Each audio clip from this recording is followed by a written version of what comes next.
Bro మనం ఇక్కడున్న వ్యక్తిని చూస్తే ఖచ్చితంగా చూడటానికి అమాయకుడిలాగా నీట్గా బుద్ధిమంతుడిలాగా ఉన్నాడు కదా, కానీ ఇతను మనం అనుకున్నట్టుగా అమాయకుడైతే కాదనమాట. ఇతను సెల్ ఓపెన్ చేసి చూస్తే 13,500 మంది యువతులతో ఏం చేశాడనేది గుట్టంతా బయట పెట్టారనమాట. అసలు ఎవరి కుర్రాడు, ఏంటి అతని స్టోరీ? అయితే ఇతని పేరు శుభం కుమార్.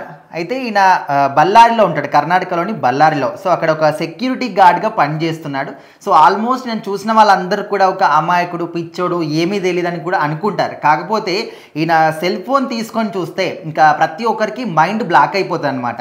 ఎందుకంటే తన సోషల్ మీడియా అకౌంట్లు కావచ్చు, అదేవిధంగా ఇన్స్టాగ్రామ్ అకౌంట్స్ కావచ్చు, ఈమెయిల్ అకౌంట్స్ కావచ్చు, కొన్ని వందల కొద్దిన ఫోన్లో ఉన్నాయి. అండ్ దానికి తోడు చాలామంది అమ్మాయిల ఫోటో, అది చాలామంది అని కాదు, 13,500కు పైగా అమ్మాయిల ఫోటోలు ఈయన ఫోన్లో ఉండడం జరిగింది. సో మరి ఈయన పని ఏంటి?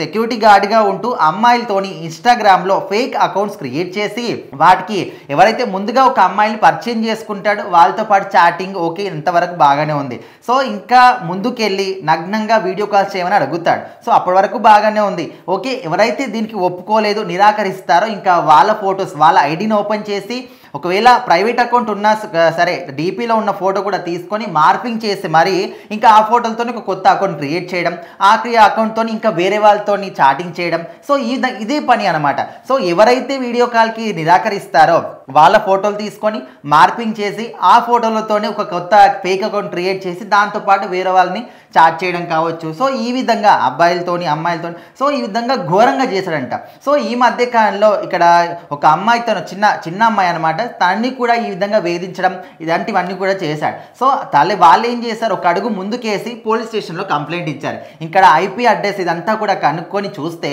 ఆయన బళ్ళారిలో ఒక సెక్యూరిటీ గార్డ్గా చేశా అని చెప్పేసి ఆయన అడ్రస్ కనుక్కొని అక్కడికి వెళ్ళి మరి పోలీసులు మాత్రం అరెస్ట్ చేశారు. సో ఆ తర్వాత ఆయన ఫోన్ ఓపెన్ చేసి చూస్తే 13,500కు పైగా అమ్మాయిల ఫోటోలు, 300కు పైగా ఈమెయిల్ అకౌంట్స్, 500కు పైగా సోషల్ మీడియా అంటే Instagram accounts, Facebook accounts. So ఈ విధంగా వందల కొద్ది కుప్పలుగా ఫోన్లో ఉన్నాయి. సో ఒక వ్యక్తి, సెక్యూరిటీ గార్డ్గా పనిచేస్తున్న వ్యక్తి ఇంత దారుణానికి ఒడుగడతాడా అనే విధంగా చాలామంది కూడా షాక్ అవుతున్నారు. ఖచ్చితంగా అబ్బాయిలు కావచ్చు, అమ్మాయిలు కావచ్చు, ఈ ప్రజెంట్ జనరేషన్లో మార్నింగ్ లేచినప్పటి నుంచి మిడ్ నైట్ పడుకునేంత వరకు కూడా ప్రతి ఒక్కరు సోషల్ మీడియా అది ఇన్స్టాగ్రామ్ కావచ్చు, ఫేస్బుక్ కావచ్చు, ఇంకేదైనా కావచ్చు, ప్రతి ఒక్కరు ఇంకా మనము నిద్రపోకుండా అయినా ఉంటామేమో కానీ సోషల్ మీడియా చూడకుండా మాత్రం ఖచ్చితంగా ఉండట్లేదు. సో అందుకోసమని ఓకే, మీరు అది ఎవరు పర్సనల్ ఇష్టం వాళ్ళది, కాకపోతే కొంచెం జాగ్రత్తగా ఉండండి.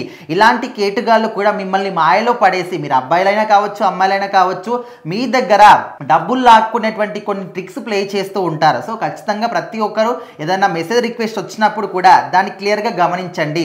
ఇది ఫేక్ అకౌంటా, ఒరిజినల్ అకౌంటా, అసలు రిప్లై ఇవ్వడం ఎందుకు అని చెప్పేసి జాగ్రత్తగా ఉంటే ఇలాంటివి జరగవు. సో ఖచ్చితంగా ఇంకా ఈ అబ్బాయి వల్ల ఎవరెవరైతే బాధితులు ఉన్నారో నిర్భయంగా వచ్చి కేసులు పెట్టండి అనే విధంగా పోలీసులు కూడా సూచించారు.